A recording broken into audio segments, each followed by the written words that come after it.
नमस्कार दोस्तों, भक्ति जीवन चैनल पर आप लोगों का स्वागत है। मैं हूं माधवी पांडे और आज हम लोग जानेंगे दोस्तों कि जगन्नाथ रथ यात्रा क्यों निकाली जाती है, इसके क्या महत्व हैं, इनकी क्या कथा है और इस साल 2023 में कब है जगन्नाथ यात्रा और इसकी सारी जानकारियां इस वीडियो में जानेंगे दोस्तों। तो वीडियो आगे बढ़ाने से पहले जय श्रीमन नारायण। अगर आपको हमारी वीडियो अच्छी लगती है दोस्तों तो कमेंट में जय श्रीमन नारायण ज़रूर लिखें। और चलिए अब जानते हैं। हर साल आषाढ़ माह में भव्य रथ यात्रा का आयोजन किया जाता है। जगन्नाथ मंदिर में भगवान जगन्नाथ विराजमान हैं, जो कि विष्णु जी के अवतार श्री कृष्ण का ही रूप माने जाते हैं। जगन्नाथ का अर्थ होता है जगत के नाथ। रथ यात्रा की शुरुआत हर साल आषाढ़ माह में शुक्ल पक्ष की द्वितीय तिथि से होती है। वहीं शुक्ल पक्ष के 11वें दिन जगन्नाथ जी की वापसी के साथ इस यात्रा का समापन होता है। हर साल इस यात्रा में भक्तों की भारी भीड़ देखने को मिलती है। देश विदेश से लोग इस यात्रा में शामिल होने के लिए आते हैं। लोगों का मानना है कि जगन्नाथ रथ यात्रा में शामिल होने से जीवन के सभी कष्ट समाप्त हो जाते हैं और जीवन में खुशियाँ आती है। ऐसे में जानते हैं दोस्तों कि इस साल जगन्नाथ यात्रा कब से शुरू हो रही है और कब तक है और इसके महत्व के भी बारे में जानेंगे। इस साल 2023 में आषाढ़ के शुक्ल पक्ष की द्वितीय तिथि की शुरुआत 19 जून सुबह 11:25 पर हो रही है। इस तिथि का समापन 20 जून को दोपहर 1:07 पर होगा। ऐसे में उदया तिथि को देखते हुए जगन्नाथ भगवान की रथ यात्रा 20 जून 2023 मंगलवार के दिन निकाली जाएगी। इसके बाद आषाढ़ शुक्ल पक्ष की 10वीं तिथि को तीनों वापस अपने स्थान पर आ जाएंगे।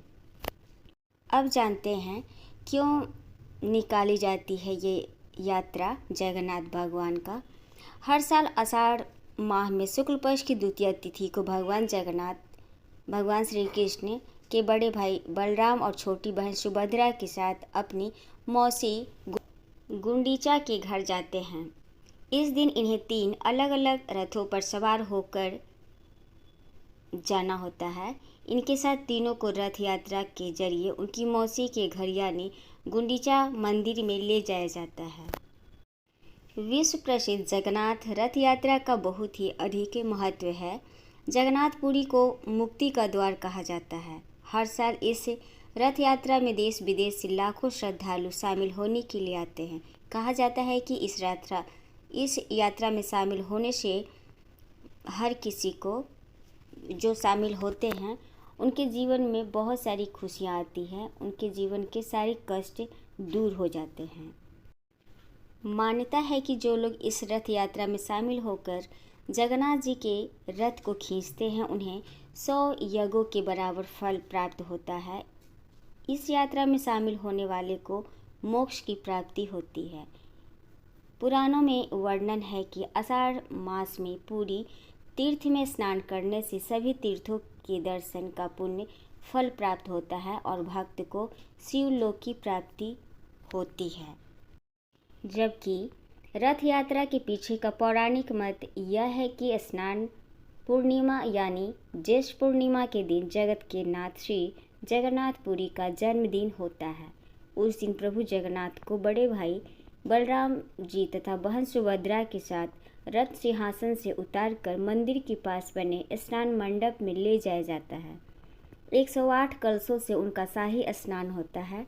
फिर मान्यता है कि इस स्नान से प्रभु बीमार हो जाते हैं, उन्हें ज्वर आ जाता है।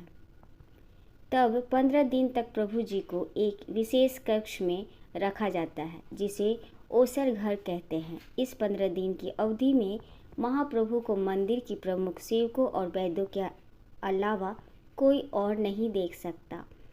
इस दौरान मंदिर में महाप्रभु के प्रतिनिधि अलारनाथ जी की प्रतिमा स्थापित की जाती है तथा उनकी पूजा अर्चना की जाती है। 15 दिन बाद भगवान स्वस्थ होकर कक्ष से बाहर निकलते हैं और भक्तों को दर्शन देते हैं, जिसे नव यौवन नेत्र उत्सव भी कहते हैं। इसके अलावा द्वितीया के दिन महाप्रभु श्री कृष्ण और बड़े भाई बलराम जी तथा बहन सुभद्रा जी के साथ बाहर राजमार्ग पर आते हैं और रथ पर विराजमान होकर नगर भ्रमण पर निकलते हैं।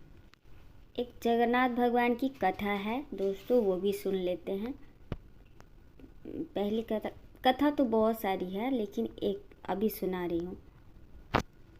जब राजा इंद्रद्युम्न ने जगन्नाथ, बलभद्र और सुभद्रा की मूर्तियां बनवाई तो रानी गुंडीचा ने मूर्तियां बनवाते हुए मूर्तिकार विश्वकर्मा और मूर्तियों को देख लिया, जिसके चलते मूर्तियां अधूरी ही रह गई। तब आकाशवाणी हुई कि भगवान इसी रूप में स्थापित होना चाहते हैं। इसके बाद राजा ने इन्हीं अधूरी मूर्तियों को मंदिर में स्थापित कर दिया। उस वक्त भी आकाशवाणी हुई कि भगवान जगन्नाथ साल में एक बार अपनी जन्मभूमि मथुरा जरूर आएंगे। स्कंद पुराण के उत्कलन खंड के अनुसार राजा इंद्रद्युम्न ने आषाढ़ शुक्ल द्वितीया के दिन प्रभु से उनकी जन्मभूमि जाने की व्यवस्था की। तभी से यह परंपरा रथ यात्रा के रूप में चली आ रही है। तो ये थी कहानी, और एक कहानी और है, एक दूसरी कथा भी, जिसके अनुसार सुभद्रा के द्वारिका दर्शन की इच्छा हुई। इनकी इच्छा पूरी करने के लिए श्री कृष्ण और बलराम ने अलग अलग रथों में बैठकर यात्रा की थी। सुभद्रा की नगर यात्रा की स्मृति में ही यह रथ यात्रा पुरी में हर साल होती है। इस रथ यात्रा के बारे में स्कंद पुराण, नारद पुराण, पद्म पुराण और ब्रह्म पुराण में भी बताया गया है। तीसरी कथा ये है दोस्तों, एक बार राधा रानी कुरुक्षेत्र में श्री कृष्ण से मिलने पहुंची और वहां उन्होंने श्री कृष्ण से वृंदावन आने का निवेदन किया। राधा रानी के निवेदन को स्वीकार करने के एक दिन श्री कृष्ण ने अपने भाई बलराम और बहन सुभद्रा के साथ वृंदावन के द्वार पहुंचे तो राधा रानी, गोपियों और वृंदावन वासियों को इतनी खुशी हुई कि उन्होंने तीनों को रथ पर विराजमान करके उनके घोड़ों को हटाकर उस रथ को खुद ही अपने हाथों से खींचकर नगर का भ्रमण कराया। इसके अलावा वृंदावन वासियों ने जग के नाथ अर्थात उन्हें जगन्नाथ कहकर उनकी जय जयकार की। तभी यह परंपरा वृंदावन के अलावा जगन्नाथ में भी प्रारंभ हो गई। चौथी कहानी है, एक चारण परंपरा के अनुसार भगवान द्वारिकाधीश जी के साथ बलराम और सुभद्रा जी का समुद्र के किनारे अग्निदाह किया गया था। कहते हैं कि उस वक्त समुद्र के किनारे तूफान आ गया और द्वारिकाधीश जी के अधजले शव पुरी के समुद्र के तट पर बहते हुए पहुंच गए। पुरी के राजा ने तीनों शवों को अलग अलग रथ में विराजमान करवाया और पूरे नगर में लोगों ने खुद रथों को खींचकर घुमाया और अंत में जो दारू का लकड़ी शवों के साथ तैर कर आई थी, उसी से पेटी बनवाकर उन शवों को उसमें रखकर उसे भूमि में समर्पित कर दिया। इस घटना की स्मृति में ही आज भी इस परंपरा को निभाया जाता है। चारणों की पुस्तकों में इसका उल्लेख मिलता है। तो ये थी जानकारी दोस्तों जगन्नाथ भगवान की रथ यात्रा की। और अगर आपको हमारी वीडियो अच्छी लगती हो दोस्तों तो लाइक करें, लाइक कमेंट शेयर भी करें, बेल आइकन को भी प्रेस कर दें जिससे मेरी आने वाली वीडियो की नोटिफिकेशन आप लोग को मिलती रहे। और जय श्रीमान नारायण। वीडियो सुनने के लिए धन्यवाद।